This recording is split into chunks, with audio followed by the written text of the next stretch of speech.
Hello guys, welcome back to my channel earth mom Dehradun. मैं हूं ज्योति और वेलकम है आप सभी का मेरे चैनल में। अगर इस वीडियो के माध्यम से चैनल में नए जुड़े हैं तो जल्दी से चैनल को सब्सक्राइब कीजिएगा। साथ में एक नोटिफिकेशन बेल आइकन यहाँ पे है, उसको भी हिट कीजिएगा ताकि मेरे आने वाली हर वीडियो का नोटिफिकेशन आप सभी को सबसे पहले मिल जाए। तो चलिए वीडियो में हम लोग आगे बढ़ते हैं। तो वैसे तो मुझे अपनी पहले वाली वीडियो को यहाँ पे रिज्यूम करना था, यानी कि छोटी बच्ची से रिलेटेड वीडियो। मैंने आप लोगों से कहा था कि कुछ पॉइंट्स हैं जो मैंने अभी इस वीडियो में कवर नहीं किया, बट मैं नेक्स्ट वीडियो में वो पॉइंट्स जो है वो कवर कर लूँगी। बट इसी बीच में हमारे सामने पड़ोसी जी का भी एक वीडियो आता है। पड़ोसी जी लगा रही हूँ क्योंकि ये जी बोलना, इस तरीके से बात करना मेरा तरीका है। इसीलिए मुझे आज जिस तरीके से बात हुई है उस तरीके की बात करने से आपत्ति है, क्योंकि मेरा ये तरीका है। ठीक है, यहाँ पे मैं आज अपना ओपिनियन रखूंगी पड़ोसी जी की धमकी पे। एग्जैक्टली आज बेसिकली देखा जाए तो दोनों के दोनों सोशल मीडिया पे आए, एक ही दिन आए, थोड़े से समय के गैप पे आए और एक ही पैटर्न पे काम करके गए। धमकी, धमकी और धमकी। और ये धमकी, इतना बड़ा कोइंसिडेंस ऐसे कैसे हो सकता है और बार बार सेम पैटर्न पे कैसे चीज़ें हो सकती हैं कि जब जब बात आती है राजवीर भैया के केस से रिलेटेड, उनके लिए जस्टिस से रिलेटेड या उनकी एफआईआर से रिलेटेड, उसके बाद ही ये फैमिली बहुत ज़ोरों से एक्टिव हो जाती है। ऐसा क्यों? क्योंकि अगर देखा जाए तो पिछले 2-3 दिन से भरपूर समय था बोलने के लिए, लेकिन बकायदा आज का दिन चूज किया। मेरा इस तरफ ध्यान नहीं जाता, मेरा इस तरफ बिल्कुल ध्यान नहीं जाता। लेकिन अब क्या होता है ना कि जब डॉट्स हम कनेक्ट करने पे आते हैं तो डॉट्स आपस में जुड़ते चले जाते हैं, और उन डॉट्स को जुड़ने के बाद हम भी इंसान हैं, हमारे दिमाग में भी सवाल आता है। अब जब सवाल आता है तो वो सवाल हम कैमरे के आगे कर लेते हैं। अब हुआ क्या, जो हमारी YouTube की दीदी जी हैं, जिन्हें आप में से बहुत लोग न्याय की देवी के नाम से भी जानते हैं, मैं उनको दीदी करके बोलूँगी क्योंकि मेरे से उम्र में वो बड़ी हैं। और नाम मैं इसीलिए नहीं लूँगी क्योंकि मैं किसी क्रिएटर का नाम अपनी वीडियो पे लेने में कंफर्टेबल नहीं होती हूँ।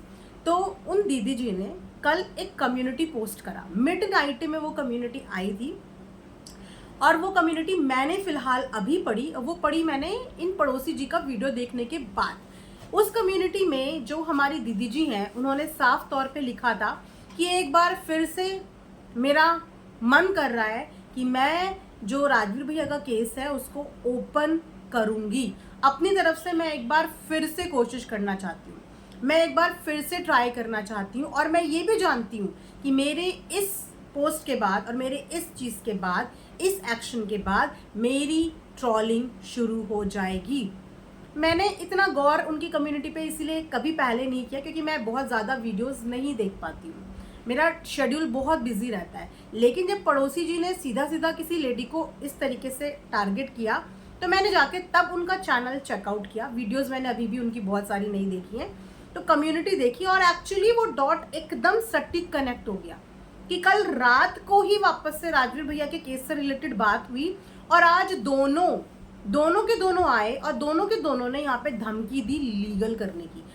वही मैं सवाल पूछ रही हूँ कि जब लीगल करने का इतना ज्यादा हिम्मत है, अपने ऊपर आए हुए नेगेटिव कमेंट्स के लिए लीगल जाया जा सकता है, अपने एक चैनल के लिए लीगल जाया सकता है, तो फिर एक भाई के लिए, एक बेटे के लिए लीगल जाने के बाद ये धमकियों का सिलसिला, ताकि पूरा का पूरा ट्रैक ही चेंज हो जाए। एकदम सही टाइम पे ये वीडियोस आती हैं ताकि पूरा का पूरा मुद्दा डाइवर्ट हो जाए और कभी उस मुद्दे पे बात स्टिक ही ना रह पाए, जो मुद्दा आज से 2 साल पहले शुरू हुआ और जिस मुद्दे का आज तक कोई अंत ही नहीं आ रहा है। चलो मैं बोलती हूँ, सपना के बस की कुछ नहीं है। सपना ने तो हाथ जोड़ के हार मान ली। कहे मुताबिक सपना ने एफआईआर करने से मना किया था, सपना ने तो हाथ जोड़ लिया, सपना ने तो हार मान ली, नहीं दिला पाई, उसको करो साइड में। लेकिन इस छोटी बच्ची के अंदर बहुत हिम्मत है, मैंने वीडियो में देखा, बहुत कॉन्फिडेंस है। और सबसे बड़ी बात है कि घर में इसकी सब सुनते हैं, घर में छोटे से लेकर बड़े, यहाँ वाले मम्मी पापा से लेकर वहाँ वाले मम्मी पापा तक, सब इसकी बहुत अच्छे से सुनते हैं। इसीलिए रॉड के लिए अंकल इस उम्र में भी एक नहीं, दो नहीं, 2-3 जगह से एफआईआर की पर्ची कटवा के आए, जिसके लिए आज अपने लिए, अपने ऊपर बात आई, अपनी ऊपर नेगेटिव कमेंट्स की बात आई, तो छोटी बच्ची ने स्टैंड लिया अपने लिए, जिस स्टैंड को मैं गलत नहीं करूंगी। बिल्कुल स्टैंड लेना चाहिए। जब जब अपने ऊपर बात आए स्टैंड लो। उसने अपने लिए स्टैंड लिया, बहुत अच्छा किया। अभी थोड़े दिन पहले छोटी बच्ची ने भैया के, दोनों भैया के, एक के हाथ का कड़ा, एक के हाथ की माला अपने गले में डाली, ये कंसिडर करते हुए कि अब मैं दोनों भाइयों की जगह हूं और मैं उनकी जगह अब मम्मी पापा की ताउम्र सेवा करूंगी। आजीवन अंकल का बोलना वो उनके साथ रहेगी और बेटा बनकर उनकी सेवा करेगी। दोनों बच्चों की निशानियां उसने अपने गले में पहन ली। अभी भैया का बर्थडे था। भैया के बर्थडे में सपना तो बर्थडे ही भूल गई, सपना तो पति का बर्थडे ही भूल गई, छोड़ दो। इनको बर्थडे याद था, इन्होंने बकायदा पोस्ट भी डाला और साथ में मंदिर में भगवान जी को और गरीबों को खाना भी खिलाया। कितना अच्छा काम किया। लेकिन मेरे को एक स्पार्क इस लड़की में दिखा है। वो स्पार्क ये है कि ये लीगल से डरती नहीं है। ये पहले भी लीगल के लिए पर्ची कटा के आई थी, ये आज भी लीगल की बात कर रही है। तो मेरी उम्मीद अब इनसे ज़्यादा है कि आप अपने पेरेंट्स को बोलो कि आपके भाई को, जिन भाई की माला आप गले में पहन के बैठे हो, जिन भाई के जन्मदिन पे आपने सबसे आगे बढ़ चढ़कर पोस्ट डाला, उस भाई के लिए आप अपने घर वालों को बोलो कि एक लीगल एक्शन उस भाई के लिए भी ले लो। इन कमेंट करने वालों के आईपी एड्रेस भी ट्रेस कराओ जो आपके लिए कर रहे हैं, और उस इंसान को भी ट्रेस कराओ जो उस गाड़ी में था। ये उम्मीद अब आपसे है क्योंकि आप लीगल जाने का दम रखती हैं और आपके लिए घर वाले हमेशा खड़े होते हैं। तो वो और किसी की बात सुने ना सुने, आप अपने भाई को इंसाफ दिला दो। आपको अपने भाई का बर्थडे, और आप तो भाइयों की जगह हो, एक नहीं, आपके अंदर दो दो भाई हैं। आप उनका बेटा भी हो, उनकी बेटी भी हो और उनकी बुढ़ापे का सहारा भी हो। बिल्कुल सही बोला। घर का काम, रोटी बनाने या खाना बनाने से ही सब कुछ साथ नहीं होता, एक मोरल सपोर्ट भी होता है इंसान का। लड़के भी तो घर में कुछ नहीं करते, लेकिन वो तब भी घर में रहते हैं ना, सपोर्ट सिस्टम। तो आप उनका वो सपोर्ट सिस्टम बनो। एक्चुअली में अपने भाई के साथ, अपने साथ साथ, अपने लीगल एक्शन के साथ साथ अपने भाई के लिए भी एक्शन लो। बाकी लोगों को बोलने की ज़रूरत ही नहीं पड़ेगी। जो लोग यहाँ पे न्याय के लिए लड़ रहे हैं ना, राजवीर भैया के लिए, उनको बोलने की ज़रूरत ही नहीं पड़ेगी। आप वो चीज़ कर दो, आप कर सकती हो। आपके अंदर वो है, वो दम है, वो स्पार्क है कि आप ये कर सकती हो, और आपके बोलने पे घर वाले भी ये कर सकते हैं। लेकिन ऐसा कैसे कि सामने वाली दीदी जी ने रात में कम्युनिटी डाली और आज वो दीदी जी ट्रॉल हो गई। तो आते हैं यहाँ पड़ोसी जी की वीडियो पर। पड़ोसी जी ने भी धमकी दी। एक ने धमकी दी एक सोफिस्टिकेटेड तरीके से, एक ने धमकी दी, वीडियो बनाई एक सही लहजे में, सोफिस्टिकेटेड तरीके से, और दूसरे ने वीडियो बनाई, लीगल की धमकी नहीं दी। उन्होंने जो वीडियो बनाई वो थी पर्सनल धमकी। और ये पर्सनल धमकी मैं एक बार पहले भी एक पुरानी लाइव में सुन चुकी हूँ इनकी जुबानी, जहाँ पे उस समय भी इन्होंने एक पर्सनल धमकी दी थी। मैं सिर्फ एक सवाल यहाँ पे आप सबसे पूछना चाहती हूँ, उनसे नहीं, आप सबसे पूछना चाहती हूँ एज एन ऑडियंस, कि जितने भी लोगों के घर में विभाग से जुड़े हुए लोग काम करते हैं, जितने भी लोगों के घर में जो गवर्नमेंट सर्वेंट होते हैं, हमारी सरकार के लिए, हमारी सुरक्षा के लिए, हमारे कम्युनिटी हेल्पर्स होते हैं, चाहे वो फायर ब्रिगेड हो, चाहे वो हॉस्पिटल हो, चाहे वो आपके पुलिस थाने वाले हों, ये सारे कौन होते हैं? हमारे रक्षक होते हैं। ये सारे कौन होते हैं? हमारे कम्युनिटी हेल्पर होते हैं। लेकिन जब किसी के घर में ऐसी उपाधि पे कोई इंसान होता है ना, तो उस घर की जिम्मेदारी और ज़्यादा बढ़ जाती है, वो फैमिली और ज़्यादा रिस्पॉन्सिबल हो जाती है, क्योंकि मेरे घर में एक गवर्नमेंट सर्वेंट है जो आम जनता की सुरक्षा के लिए है। वो इंसान ऐसे स्टेटमेंट दे तो क्या वो शोभा देता है? क्या वो शोभा देता है कि एक प्रशासन में काम करने वाली महिला के पति दूसरी औरत के लिए जिन शब्दों का प्रयोग कर रहे हैं, जो पर्सनल जाने की बात कर रहे हैं, पर्सनल अटैक टाइप्स बात कर रहे हैं, क्या वो इनको शोभा देता है? कानून के रखवाले अगर खुद कानून का उल्लंघन करने लगे तो क्या वो उनको शोभा देता है? इनकी 2-3 स्टेटमेंट मुझे आज की वीडियो में बिल्कुल भी पसंद नहीं आई। हालांकि मैंने कभी इनके ऊपर बहुत ज़्यादा रिएक्शन दिए नहीं, क्योंकि मैं ज़्यादा वीडियो व्लॉग देखती नहीं, लेकिन आज की वीडियो पे मैं ज़रूर बात करना चाहूँगी। इन्होंने एक महिला के लिए एक स्टेटमेंट पास करा कि कल उधर, परसों उधर, चलो यहाँ तक फिर भी ठीक था कि आज उसके साथ, कल उसके साथ, लेकिन आज उसके नीचे, कल उसके ऊपर। इस सेंटेंस का क्या मतलब है? एक महिला से बात करते हुए एक गवर्नमेंट सर्वेंट के हस्बैंड की जिम्मेदारी भी उतनी ही होती है जितनी कि आपकी वाइफ की जिम्मेदारी होगी। उतनी ही जिम्मेदारी आपकी भी होती है, आपकी बोली हुई भाषा, आपकी बॉडी लैंग्वेज, कि आप क्या बोल रहे हैं। इस लाइन का क्या मतलब है, कभी किसी के ऊपर कभी किसी के नीचे। आप यहाँ पे साफ तौर पे एक महिला का कैरेक्टर असैसिनेशन कर रहे हैं। और यही कैरेक्टर असैसिनेशन अभी 2-3 दिन पहले इन्होंने अपनी वीडियो में, मैंने कहीं पे सुना था कि इन्होंने अपनी वीडियो में सपना के लिए भी ऐसी कुछ गंदी औरत टाइप कुछ बोला था। शायद इनको अभी गंदी औरत की प्रॉपर डेफिनेशन नहीं पता, या फिर इनकी डिक्शनरी में कौन औरतें गंदी होती हैं इन्हें वो बताना ज़रूरी है। और वो डेफिनेशन के साथ शायद मैं नेक्स्ट वीडियो बनाऊंगी जहाँ पे ये जो ऐसे वर्ड यूज़ करते हैं ना, वो किन के लिए यूज़ होते हैं। वो होते हैं सोनम जैसी, मुस्कान जैसी औरतों के लिए यूज़, ठीक है। वो सपना जैसी औरतों के लिए यूज़ नहीं होते। चलिए इन्हीं के पॉइंट में आगे बढ़ते हैं। फिर आ गई राजवीर भाई के केस पे, फिर आ गई एफआईआर कराने पे। एग्जैक्टली वो फिर आ गई, लेकिन आप भी फिर आ गए। और आप बिल्कुल फिर आए जब उसने बोला कि मैं वापस से राजवीर केस पे काम करने के लिए कोशिश करूंगी। आप फिर आ गए। अभी आप 2-3 दिन से बिजी थे और आप दोनों एक ही दिन में फ्री हो गए। एक ही दिन में आप दोनों की वीडियो एडिट हो गई, एक ही दिन में शूट हो गई और एक ही दिन में धमकी भरी आ भी गई।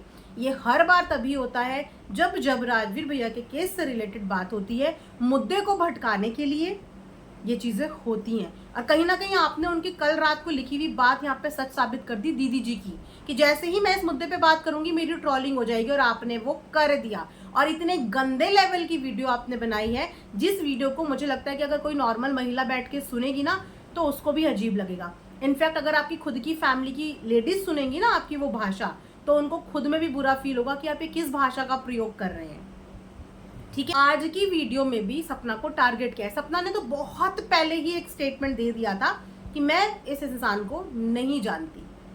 बहुत पहले ही ये स्टेटमेंट दे चुकी थी वो कि मैं इस इंसान को नहीं जानती। लेकिन ये इनकी ईगो पे लग गया कि सामने वाले ने मुझे पहचानने से कैसे इनकार कर दिया। आपको ना पहचानने से उसका साफ साफ मैसेज आपको ये था कि वो आपसे कोई जान पहचान, कोई रिश्ता नाता नहीं रखना चाहती। उसकी जो भी फाइट हो रही थी वो अपनी फैमिली के साथ हो रही थी, और उनकी फैमिली सक्षम है, उनके पास सारे प्लेटफॉर्म है अपनी बात रखने के फिलहाल। लेकिन ये अपनी हर दूसरी तीसरी वीडियो में सपना को ऐसे टोंट मारते हैं जैसे सपना की सास भी यही है, सपना के ससुर भी यही है और सपना की ननद भी यही है। ये अपनी हर दूसरी तीसरी वीडियो में उसको टोंट मारने आते हैं। क्या आपको उस पुरानी वीडियो से ये बात समझ में नहीं आई कि सपना इंटरेस्टेड नहीं है आपको जवाब देने में, लेकिन आप उसको पोक पे पोक। और यस, ये अभी वाला पूरा रायता सिर्फ आपकी देन है, क्योंकि आप उसे पोक करने से बाज नहीं आए, आप उसको ट्रिगर करने से बाज नहीं आए। और आप जो करें वो बिल्कुल ठीक है। आप सपना को ऊट पटांग बोले, यहाँ तक कि राजवीर भैया को दोस्त बोलने वाले ये फ्रेंड वीडियो में बोल रहे थे कि अच्छा हुआ वो इस दुनिया में नहीं है। जाके एक बार उनकी मम्मी पापा के आगे यही सेम लाइन बोल के देखना कि अच्छा हुआ वो यहाँ पे नहीं है। किसी की हिम्मत है कि किसी के बच्चे के लिए, किसी के पति के लिए आपको बड़ा अच्छा लग रहा है कि अच्छा हुआ वो यहाँ पे नहीं है। एक तरफ अगर वो यहाँ होते तो ऐसा नहीं होता, अगर वो जिंदा होते तो ऐसा बिल्कुल नहीं होता। यस, तो आपने ये स्टेटमेंट कैसे बोला कि अच्छा हुआ वो यहाँ पे नहीं है? आपको अच्छा लगा ये बोलते हुए? एक तरफ आप उनके नाम का दान पुण्य करके आ रहे हो, दूसरी तरफ आप अपने मुंह से ये स्टेटमेंट बोल रहे हो।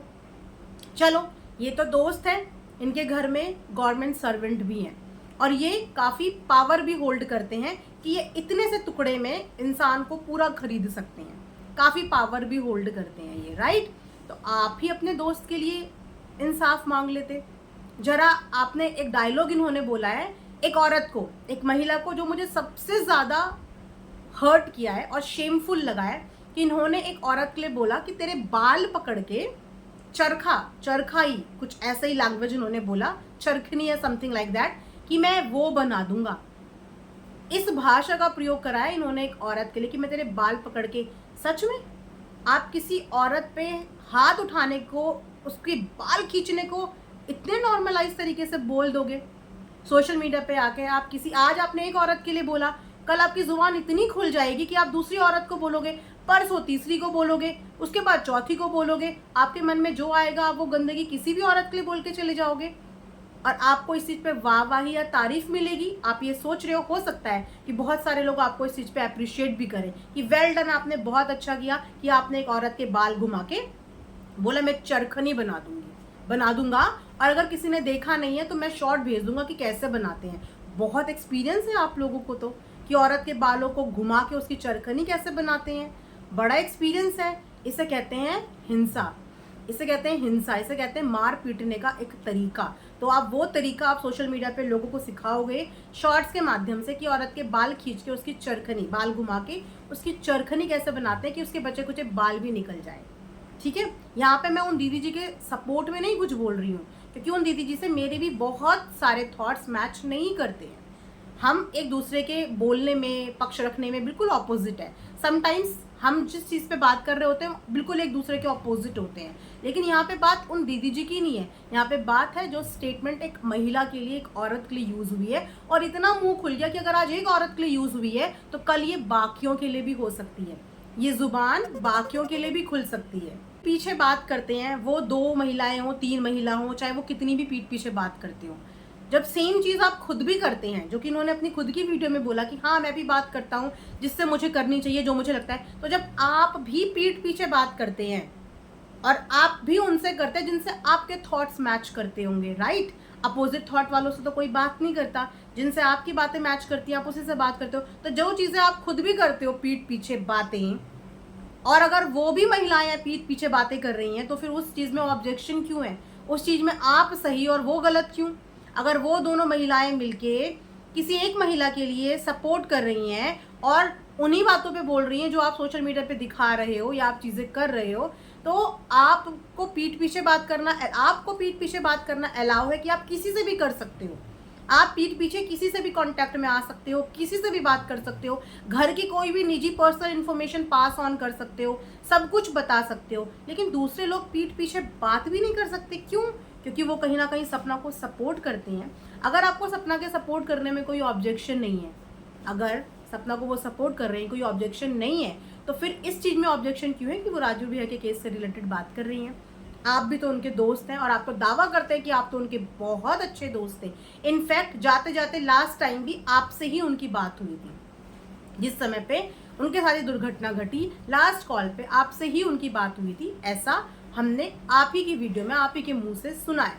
तो जब आपसे ही आखिरी बात हुई थी और वो आपके इतने गहरे दोस्त हैं, तो आप ही अपने दोस्त के लिए लड़ लो, आपको तो और आसानी होगी। हटा दो ना उस न्याय की देवी को बीच से, न्याय की देवी को बोलने का मौका ही ना दो। आप जो बाल पकड़ के चरखनी बना देते हो लोगों की, हम तब माने जब आप बाल पकड़ के चरखनी उस आदमी की बना दो जिसने आपके दोस्त को गाड़ी से टक्कर मार के निकल गया। तब कहाँ थी आपके अंदर का इतना गुस्सा, इतना एग्रेशन, इतनी पावर, इतना पैसा, इतनी सरकारी नौकरी, तब आपकी कहाँ थी जब एक आदमी गाड़ी से टक्कर मार के चला गया और आप एक दोस्त होने के नाते, इतने हट्टे कट्टे पावरफुल आदमी होने के नाते उस आदमी के बालों की चरखनी फिरखनी नहीं बना पाए? एक क्रिमिनल की तो आप बना नहीं पाए, और जो इंसान उसके लिए बोलने की कोशिश कर रहा है आप उस औरत की चरखनी बनाएंगे बाल पकड़ के। वाह वाह, बड़ी हैरानी हुई मुझे आज ये वीडियो देख के, बड़ी हैरानी हुई कि इस तरीके के थॉट्स औरतों के लिए रखे जाते हैं। इस तरीके के थॉट्स, बात रखने के बहुत सारे तरीके होते हैं, अपनी बात रखने के बहुत सारे तरीके होते हैं, जो अभी थोड़े दिन पहले जगत जीजा भी रख के गए थे। उनकी भी बात रखने का तरीका था, लेकिन उनकी बात में पर्सनल अटैक, गुरूर और ये गंदे शब्द नहीं थे। इतनी डिसेंसी से आए क्योंकि वो एक आदमी थे। एक जेंट्स जब एक औरत से बात करता है ना, तो उसके बात करने का तरीका, पहचान होती है कि वो इंसान कैसा है। लेकिन आज इन्होंने जिस तरीके से बात करी, I am sorry, it was very very shameful. और बहुत अच्छा होगा कि आप अपनी ये पावर, अपना ये औहदा और अपने ये पैसे उस इंसान को लगाने में फोकस करें जिस इंसान ने आपके दोस्त को गाड़ी से टक्कर मार दिया। प्लीज़ उसके बालों की फिरकनी बनाना, तब हम आपको माने कि आप एक अच्छे दोस्त हो, अंकल आंटी के वेल विशर हो, क्योंकि आप लोग लीगल जाने की हिम्मत कर सकते हो। आप लोग लीगल पहले भी गए हो और आज भी जा सकते हो। तो आप लोग ज़रूर इस मुद्दे पे जाओ, न्याय की देवी को रास्ते से ही साफ कर दो, वो इस मुद्दे पे बोल ही ना पाए, मुंह बंद करा दो उसका।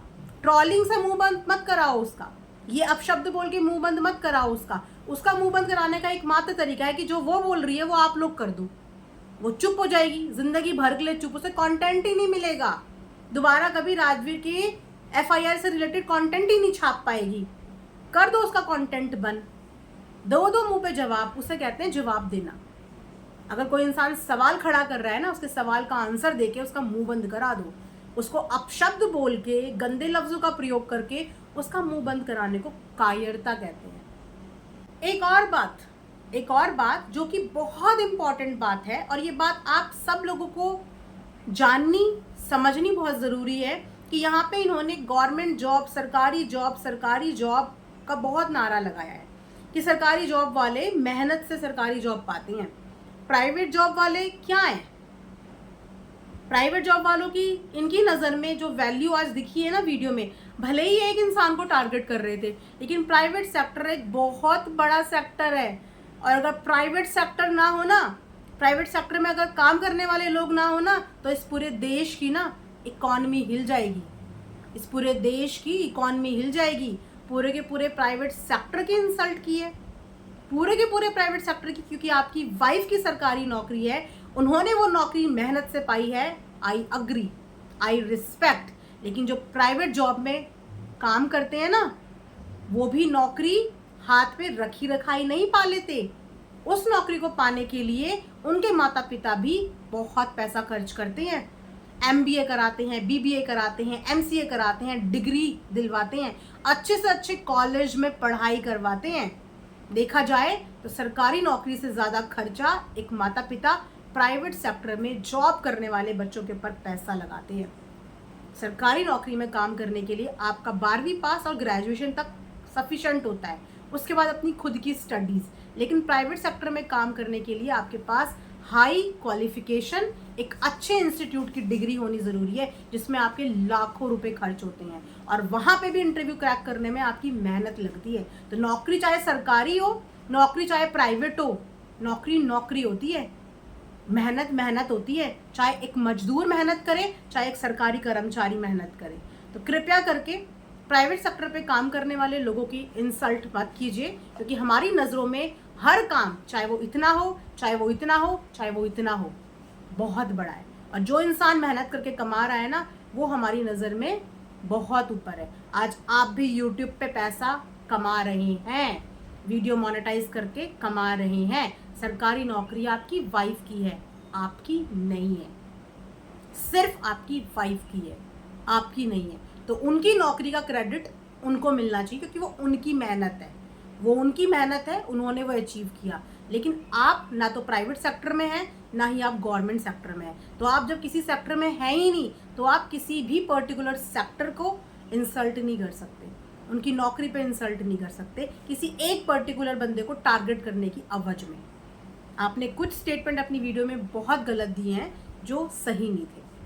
सो गाइस, ये था मेरा आज का एक रिएक्शन वीडियो, क्योंकि मैंने एक वीडियो अपने सामने देखी। आप भी कमेंट सेक्शन में अपने ओपिनियन ज़रूर यहाँ पे शेयर करना। मिलेंगे नेक्स्ट वीडियो में, तब तक अपना ध्यान रखिए। Thanks for watching earth mom Dehradun.